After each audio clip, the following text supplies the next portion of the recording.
Hello, everybody, and welcome back to the channel. Gonna do a little weekend update and a little, project update and status update of what's going on since we've covered quite a bit in the last 3 weeks. So, the first thing I'm gonna cover is this guy right here.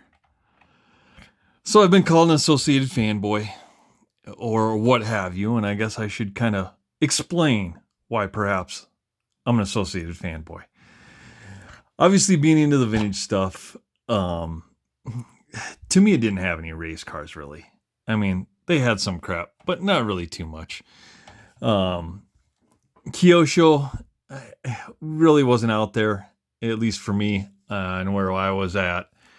I was ordering stuff off Tower Hobbies, waiting in the mail, and the local hobby shops, at least back in South Dakota, you could barely get anything, right? You could get some motors, but for the most part, they had RC10 stuff and a little Lowe's stuff if you had a GRX2 or something like that. But for the most part, it was easy to get associated stuff, and that's why I had associated stuff, and that's what I prepared to do vintage-wise. The other thing is I got back into this about 5-6 years ago, and I actually bought a Lowe's 50 Elite as well as a 22 4 Elite as well. And couldn't get parts support. So not much to do about supporting a company that couldn't support their own product. The first kind of, vintage reach back I did was a Lowe's 22 1.0 rear motor car that I worked a lot with, copying kind of Brian Kraft. And if you don't know who Brian Kraft is, he's past 2 years been 21.5 Roar National Champion using a rear motor, Lowe's 22 2.0 Frankenstein. And so I did the same thing, but the thing is you couldn't find arms, you couldn't find hubs, you couldn't find spindles. At that point, that's when I got fed up, and then I sold all my stuff and started getting back into associated and had my B5, and I haven't had a parts problem since. But just so people know a little bit of history, the very first car I ever had was a Tamiya Grasshopper, just like this. So I got a repop kit, bought that, put some cool shocks on it that have springs that are way too stiff, dropped in a Tamiya Super Sport like RZ motor in this thing, GT tuned, super fast. And actually what I had was not a Tamiya Super G or Tamiya Grasshopper, it was the Super G version. So it had the big yellow tires, or he had the bigger motor, etc. And that car was awesome. So I bought this just for the sake of having something to relive some nostalgia. And this just sits on my shelf. But for all those that think an associated fanboy, I am a Tamiya fanboy, always at heart. But there's a lot of Tamiya content out there. No one races Tamiya at my track. And the biggest thing is I want to be able to get parts for my cars at the track. So that's why I'm modernizing associated stuff and not something else. However, there could be one exception. And you guys can tell me what you want to see below. But I am really interested in getting a Cougar 2 Works. I think that might be a cool platform. And that might be something cool because according to my Colombian wife, we're going to the associated race in Las Vegas in October. So I thought, well, do I prepare 2 cars or what should I do? And I guess that's a whole nother subject. So we'll move the old Grasshopper out of the way. So we are prepping, not 3 cars. Well, maybe. So the long arm, I may or may not take, I don't know. I feel like this isn't kind of in the spirit of having a good time there. And that's what I'm going to go do is, my wife said, hey, whatever the rules are. Go there, have a good time. If you don't want to put a 13.5 motor in your car, put a 17.5 and just go have fun. Masami's going to be there. I'm guessing Cliff Let Jay Halsey will be there as well as some other people, maybe Joel Johnson, whatever. It's like, just go there and have fun. So put a 13.5 in my 870C, which I'm going to be working on here and updating, put a 17.5 in my 2-wheel drive and go have fun. Hopefully Associated wakes up and changes the rules and does some of that. But if not, that's what I'm going to do. And that's what I'm going to go do and go have fun. So we decided we're going to work towards that. But one thing I did want to do is a project update. So to update you on the long arm, obviously Moore has Rumble in the Rockies this weekend, so I can't go run anything this weekend. I didn't get signed up, but I'm getting cars ready to go to the track and run anyway as soon as that's over with. So we can start doing some comparison videos, etc. But one thing I did want to do was, I mentioned on a couple videos about like No Coast RC, and they make standoffs. They make the rear hubs to do the Yokomo adapter. And I was like, the other day, I was sitting in bed ordering the goddamn wrong shocks when my wife comes in, takes off our shirt. And then I hit checkout on eBay, and lo and behold, I got the No Coast RC stealth standoffs. So they shipped these out, looked great, went right in. The machining's great. The threading's great on them. A lot stiffer than the plastic uprights that came with the Dragon Punch kit. So they come with like plastic white ones and plastic black ones. That just didn't, they kind of had some flex and stuff to them. So I'm hoping this should probably stiffen stuff up. It also just looks that much cooler, right? It actually looks like a finished product, which our long arm is. So this thing's ready to go. Like I said, as soon as I can get out tomorrow, I will. And I do have a body to paint, so I may paint that, get that ready.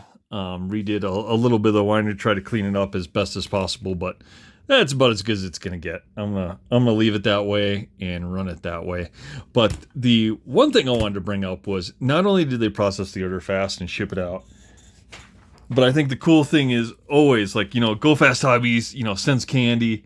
I always kind of brag about that, and that's why I always like going back to those guys. But on my order form, they wrote, "David, thanks for the order. I appreciate it, Mark." And taking that little extra step, I'm going to buy some Yokomo rear hubs. Even though I don't use them, I do have some Yokomo 870C wheels that I can put on there.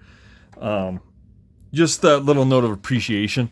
Got himself another customer and another order. So I'm going to be ordering up those adapters here probably this weekend and get those coming. So we'll see. But the long arm is complete and ready to go. So we will start working on this. And getting this ready for the track. And like I said, I do have a Fan RC body, Viper body that I can get. It's somewhere up there in my boxes. So I'll get that together, painted, and we will get that out. So the associated debacle, what I'm going to do is 17.5 in our fancy little RC10 here. So the Fan, I'm gonna run this a couple more times at Moore. Like I said, I'm gonna do, I think next weekend I am gonna run this, and I'm gonna probably run my 870. I'm gonna refresh a couple things on there. Track some times, see what we got and see what we end up with. And then after that, we will race the long arm, and we will race, it's kind of hard to see. Maybe I better move some fancy stuff out of the way here. But if you see back there in the background, our Works 91 has a body shell on it. The under tray's mounted. That thing's getting closer and closer. If it wasn't for my wife taking off her shirt, I'd have some 13 millimeter big bores instead of 12 millimeter big bores. If you want to know more about that story, look at part 3 in the video library on our Yokomo Works 91 build. Because I'm blaming her for that. I'm going to hold her accountable.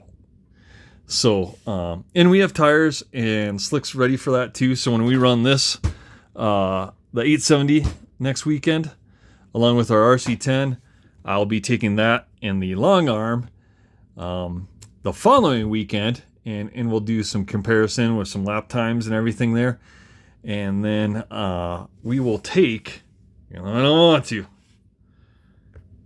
but we'll take the B7 and the B74 the following weeks and see where the modern stuff is at in comparison. Like I said, utilizing the same driver, same wheels, basically the same electronics. Like I said, my B74's got the new Reedy 610R black box in it. I don't think that'll have a big effect or a huge advantage or anything like that. But we'll see, modern day versus kind of some of the old school stuff out there, and run those. And like I said, I think the next thing is, what do people want to see on the channel? We're modernizing everything. Like I said, I think really the fan graphite, we're not going to do anything with. We're gonna leave this car alone. Is how it is. I enjoy racing it, but we will do some big bore work to our long arm after we race it with the small bore shocks, and then we'll put the big bore shocks on it and see how much of a difference that makes. Because maybe I'll take that car as a backup to Reedy, or like I said before, let me know in the comments below if you'd like to see something else. And the only other car I'd really be interested in is the Schumacher Cougar 2 Works, because I think I could do some work to that to make that run pretty good. And then, like I said, the other stuff, there's just no market support for it. I mean, there's no market support for low-Z, so trying to find a low-Z is a little off. The other thing is, I've been looking for a lot of like B2, B3 platforms on eBay, and those have been, going for a pretty good chunk of coin, but I'm hoping maybe we'll see a re-release from Associated maybe soon. I mean, they release it every other month, so hopefully it's a B2. It's probably going to be like a goddamn purple chassis 6-gear RC10 because they need to milk that freight train as long as they can. So, which I don't know why. Like, they don't do some of this other stuff. That would be much cooler. Release the chassis colors in neon colors like you did back in the day, and let people choose what they want to do. I really like the fact that Fan, a testament to them. They know the customer base in the vintage world. They're selling a whole kit minus the chassis, right, for $300. You get all the shocks and everything, and that way you can go to another manufacturer. It's, MSP or something that makes the chassis and stuff. You can get another chassis, or you can buy, chassis kits. They sell them on A-Main. It's like $109, right? You can get a gold chassis kit. You could get a black one for like your RC10T if you want to do something like a long arm. The other thing is JC Racing just announced, I think I saw on Red RC, that they're doing their own version of the long arm RC10, the JQ10. And then they have another one that's based off, or it's not them. I think it's Grand Prix 3D that has one that's based off a B6 platform, which would maybe be kind of cool. So let me know if you guys want to see that or where we're headed. But I think most people like kind of the vintage stuff and trying to modernize it and race it. And like I said, the Associated stuff that came out was kind of odd, but I think we can work through that. And like I said, talking to my wife last night, she wants to go to Las Vegas, take the kids to the Sphere and all that. So she's all about heading to the Reedy race. And, she said, hey, just race your cars, have fun. Don't sink money into them because I want to go to Louis Vuitton and all this other shit. And I'm like, all right, fine. But and I have 17.5 motors and a 13.5. So I'll pull the 13.5 out of my Kinwald. I'll put that in the 870, and I have a 17.5. I have a Reedy, one of the new Reedy SP5s, and I have two of those. And they're actually both. One's in my 91 Works, and the other one's in my B74.1. And I'll just unsolder one of those and put that in here, for the weekend. And so then we'll have Reedy power on both of these going forward. So, again, guys, we will have, unfortunately with the shocks, there's not much left I can do on the Yokomo Works 91. We did get all the modern turnbuckles and stuff in there. I'm still going to keep kind of toying with that. Exo Designs should have that early next week. So I'm hoping by mid to late next week, that thing is completely done and ready to go. Our fan graphite's all done. I mean, there's nothing really to do here. I kind of went through it and refreshed it. I got to put an Octalock slipper on it, so I'm going to do that here. But this thing is ready to go. And then the 870C, I just refreshed this with like a new under tray and everything. So shimmed everything up, and I mean, this thing is super smooth. So what I'm going to do is just run this probably a couple times here at more to help do a little bit of comparison to our 91 as well as kind of the newer stuff, and see where it's at. And then what I'll probably do is just start slowly getting this kind of ready for the associated race down in Las Vegas. I know it's in October, but I'll put this together and then probably shelf it, and then, you know, mainly be running the 91 Works. And I may take that as a backup, but like I said, that's in a weird class. So this is an 87 to 88. The Yokomo 91 Works is an 89 to 93. And so I think the guys that, you know, if you have a 93 Yokomo Works, it's probably going to be a little bit quicker than that guy, which is based on this guy. So let me know what you think, or what you guys want to see. I got to do some different Velcro on here, so I got to get that done. Easy enough though. But other than that, guys, just want to give a little bit of an update. So you'll see 2 other videos released this weekend. With the delay with the Yokomo Works 91, I'll do kind of like an in-depth of my Team Associated B7 and everything that's on there from R1 Works and the setup that has. And then also probably a video on my B74, because I know some guys wanted to see kind of the intricacies of that as well. So again, guys, thanks for all the comments. Like, comment, subscribe, and we'll get some other videos pumped out here, and we'll see you on the next one.